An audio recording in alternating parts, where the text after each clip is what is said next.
ಮಧ್ಯಾಹ್ನದ ಅವಧಿಯಲ್ಲಿ ಸೇರಿರುವಂತಹ ಮಾತೆ ಸಾವಿತ್ರಿಬಾಯಿ ಫುಲೆಯವರ ಮನೆ ಮನೆಗೂ ವಿಚಾರ ಮಂಥನ ಕಾರ್ಯಕ್ರಮದಲ್ಲಿ ಇಂದು ನಾವು ವೈದ್ಯ ದಿನಾಚರಣೆ ಹಾಗೂ ಪತ್ರಕರ್ತರ ದಿನಾಚರಣೆಯನ್ನು ಆಚರಿಸ್ತಾ ಇದ್ದು ನಮ್ಮೆಲ್ಲರಿಗೂ ಹರ್ಷವನ್ನು ಮಾಡಿದೆ. ಈ ಕಾರ್ಯಕ್ರಮದಲ್ಲಿ ನಮ್ಮ ಕರೆಗೆ ಹೋಗೊಟ್ಟು ಆಗಮಿಸಿರುವಂತಹ ನಮ್ಮ ಹುಮ್ನಾಬಾದ್ ಕ್ಷೇತ್ರದಲ್ಲಿ ತನ್ನದೇ ಆದ ಸೇವೆಯ ಮೂಲಕ ಸಾಕಷ್ಟು ಮನೆ ಮಾತಾಗಿರುವಂತಹ ತುಂಬ ಸಮರ್ಪಣಾ ಭಾವದಿಂದ ಸಮಾಜ ಸೇವೆಯಲ್ಲಿ ತೊಡಗಿಕೊಂಡಿರುವಂತಹ ವೈದ್ಯರಾಗಿರುವಂತಹ ಡಾಕ್ಟರ್ ನಿರ್ಮಲಾ ರಾಯಚೂರ್ಕರ್ ಮೇಡಮ್ ಅವರೇ, ಹಾಗೂ ಇನ್ನೊಂದು ವಿಶೇಷ ಏನಂತಂದರೆ ಒಂದೇ ವೇದಿಕೆಯಲ್ಲಿ ತಾಯಿ ಹಾಗೂ ಮಗಳು ಇಬ್ಬರು ಕೂಡ ಇಂದು ಸನ್ಮಾನಿತರಾಗ್ತಾ ಇರೋದು ಬಹಳ ಖುಷಿಯ ಸಂಗತಿ ಹಾಗೂ ವಿಶೇಷವಾದ ಸಂಗತಿ. ಇಂತಹ ಭಾಗ್ಯ ಎಲ್ಲರಿಗೂ ಸಿಗಲ್ಲ ಸಾಮಾನ್ಯವಾಗಿ. ಯಾಕಂದ್ರೆ ಒಂದೇ ವೇದಿಕೆಯ ಮೇಲೆ ಒಂದೇ ದಿನದಂದು ಅವರು ವೈದ್ಯರು, ಮಗಳು ಕೂಡ ವೈದ್ಯರು.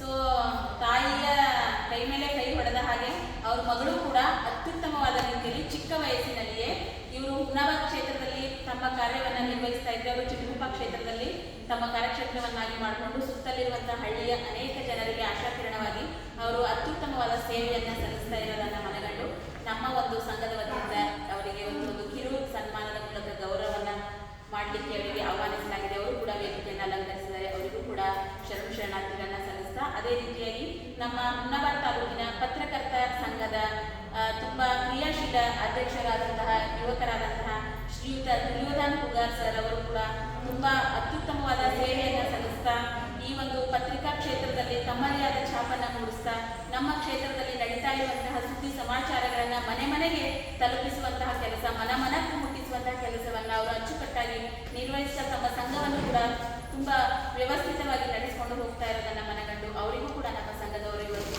ಪತ್ರಿಕಾ ದಿನಾಚರಣೆ ನಿಮಿತ್ತವಾಗಿ ಅವರು ತುಂಬ ಹೃದಯದಿಂದ ಒಪ್ಪಿಕೊಂಡು ಬಂದಿದ್ದಾರೆ. ಅವರಿಗೂ ಕೂಡ ಆತ್ಮೀಯವಾದಂತಹ ಶರಣಾರ್ಥಿಗಳನ್ನು ಸಲ್ಲಿಸ್ತೇನೆ. ಇನ್ನೊಬ್ಬರು ಪತ್ರಕರ್ತರಾದಂತಹ ಭಾರತ್ ವೈಭವ್ ಪತ್ರಕರ್ತರಾದಂತಹ ಸತೀಶ್ ಲಂಬೂರ್ ಸರ್ ಅವರು ಕೂಡ ಇಂಡಿಯನ್ ಟೆಲಿವಿಷನ್ನಲ್ಲಿ ಆಗಮಿಸಲಿದ್ದಾರೆ. ಅವರ ಅನುಪಸ್ಥಿತಿಯಲ್ಲಿ ಕೂಡ ಅವರಿಗೂ ಕೂಡ ನಾನು ಶರಣಾರ್ಥಿಗಳನ್ನು ಸಲ್ಲಿಸುವುದರೊಂದಿಗೆ ನಿಮ್ಮೆಲ್ಲರ ಮಾರ್ಗದರ್ಶಕರು, ಹಿರಿಯರು ಆದಂತಹ ನಮ್ಮ ಸಂಘದ ಗೌರವಾಧ್ಯಕ್ಷರಾದಂತಹ ಗೌರಮ್ಮ ಬಾಲ್ಕುಂಗಿ ಮೇಡಮ್ ಅವರಿಗೂ ಕೂಡ ಪೂರ್ವಕವಾದ ನಮನಗಳು. ಅದೇ ರೀತಿಯಾಗಿ ನಮ್ಮ ಸಂಘದ ಬೆನ್ನೆಲುಬಾಗಿ ನಿಂತಿರುವಂತಹ ನಮ್ಮ ಜಿಲ್ಲೆಯ ಪ್ರಧಾನ ಕಾರ್ಯದರ್ಶಿಗಳಂತಹ ಡಾಕ್ಟರ್ ಭುವನೇಶ್ವರಿ ಮೇಡಮ್ ಅವರಿಗೂ, ಹಾಗೂ ನಮ್ಮ ಹುಮ್ನಾಬಾದ್ ತಾಲೂಕಿನ ಕ್ರಿಯಾಶೀಲ ಅಧ್ಯಕ್ಷರಾದಂತಹ ಶ್ರೀಮತಿ ಬಾಯಿ ರೆಡ್ಡಿ ಮೇಡಮ್ ಅವರಿಗೂ, ಹಾಗೂ ಪ್ರಧಾನ ಕಾರ್ಯದರ್ಶಿಗಳಾದಂತಹ ಸವಿತಾ ಮೇಡಮ್ ಅವರಿಗೂ, ಕೋಶಾಧ್ಯಕ್ಷರಾದಂತಹ ಭುವನೇಶ್ವರಿ ಪಾಟೀಲ್ ಮೇಡಮ್ ಅವರಿಗೂ, ಹಾಗೂ ಇನ್ನುಳಿದ ಪದಾಧಿಕಾರಿಗಳಾದಂತಹ ಸವಿತಾ ಹುಗಾರ್ ಮೇಡಮ್ ಆಗಿರ್ಬೋದು, ಕಲಾವತಿ ವರ್ತುಳೆ ಮೇಡಮ್ ಆಗಿರ್ಬೋದು, ಆಮೇಲೆ ಸುಮಂಗಲ ಮೇಡಮ್ ಆಗಿರ್ಬೋದು, ಗೀತಾ ರೆಡ್ಡಿ ಮೇಡಮ್ ಆಗಿರ್ಬೋದು, ಹಾಗೂ ನಮ್ಮ ಜಿಲ್ಲೆಯ ಉಪಾಧ್ಯಕ್ಷರಾದಂತಹ ಸುನೀತಾ ಪಾಟೀಲ್ ಮೇಡಮ್ ಆಗಿರ್ಬೋದು, ಎಲ್ಲರಿಗೂ ಕೂಡ ನಾನು ಅನಂತ ಹೃದಯ ಸ್ಪರ್ಶಿ ನಮಸ್ಕಾರಗಳನ್ನು ಸಲ್ಲಿಸ್ತಾ ಒಂದೆರಡು ಪ್ರಾಸ್ತಾವಿಕವಾಗಿ ನಮ್ಮ ಈ ಕಾರ್ಯಕ್ರಮದ ಕುರಿತು ಮಾತನಾಡಲಿಕ್ಕೆ ನಾನು ಬಯಸ್ತಾ ಇದ್ದೀನಿ ಬಂಧುಗಳೇ.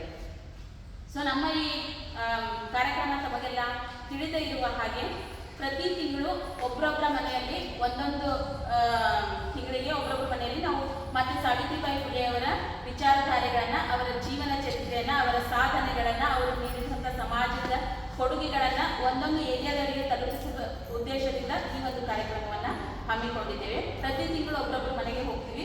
ಅಲ್ಲಿ ಹೋಗಿ ಅವರವರ ಮನೆಯಲ್ಲಿ ಆ ಕಾರ್ಯಕ್ರಮವನ್ನು ಆಯೋಜಿಸಿ ಅವರ ಏರಿಯಾದಲ್ಲಿರುವಂತಹ ಜನರನ್ನ, ಅವರ ಬಂಧು ಬಳಗದವರನ್ನ ನೆರವೇರಿಸುವುದರ ಜೊತೆಗೆ ನಮ್ಮ ಸಂಘದ ಎಲ್ಲ ಪದಾಧಿಕಾರಿಗಳು ಕೂಡ ಭಾಗಿಯಾಗಿ ಈ ಕಾರ್ಯಕ್ರಮವನ್ನು ಮಾಡ್ತಾ ಬರ್ತಾ ಇದ್ದೀವಿ. ಈಗ ಸುಮಾರು ಇದು 18ನೇ ವಿಚಾರ ಮಂಥನ ಕಾರ್ಯಕ್ರಮ 18 ತಿಂಗಳಿಂದ ನಿರಂತರವಾಗಿ ಪ್ರತಿ ತಿಂಗಳು ನಡೀತಾ ಬರ್ತಾ ಇದೆ. ಇನ್ನೊಂದು ವಿಶೇಷತೆ ಏನು ಅಂತಂದ್ರೆ, ಈ ನಮ್ಮ ವಿಚಾರ ಮಂಥನ ಕಾರ್ಯಕ್ರಮದ ಜೊತೆಗೆ ನಾವೇನ್ ಮಾಡ್ತಾ ಇದ್ದೀವಿ, ಪ್ರತಿ ತಿಂಗಳು ಆಯಾ ಒಂದು ತಿಂಗಳಲ್ಲಿ ಬರುವಂತಹ ವಿಶೇಷತೆ ಏನಿರುತ್ತದೆಯೋ ಆ ವಿಶೇಷ ಕಾರ್ಯಕ್ರಮವನ್ನು ಕೂಡ ಈ ಕಾರ್ಯಕ್ರಮದ ಜೊತೆಗೆ ಟ್ಯಾಗ್ ಮಾಡಿಕೊಂಡು ಮಾಡ್ತೀವಿ. ಈಗ ಜೂನ್ನಲ್ಲಿ ನಾವು ಪರಿಸರ ದಿನಾಚರಣೆಯನ್ನ ಮಾಡ್ತೀವಿ ಹೋದ ತಿಂಗಳು. ಈ ತಿಂಗಳು ಜುಲೈ ಆಗಿರೋದ್ರಿಂದ ವೈದ್ಯ ದಿನಾಚರಣೆ ಮತ್ತು ಪತ್ರಿಕಾ ಬಾಂಧವ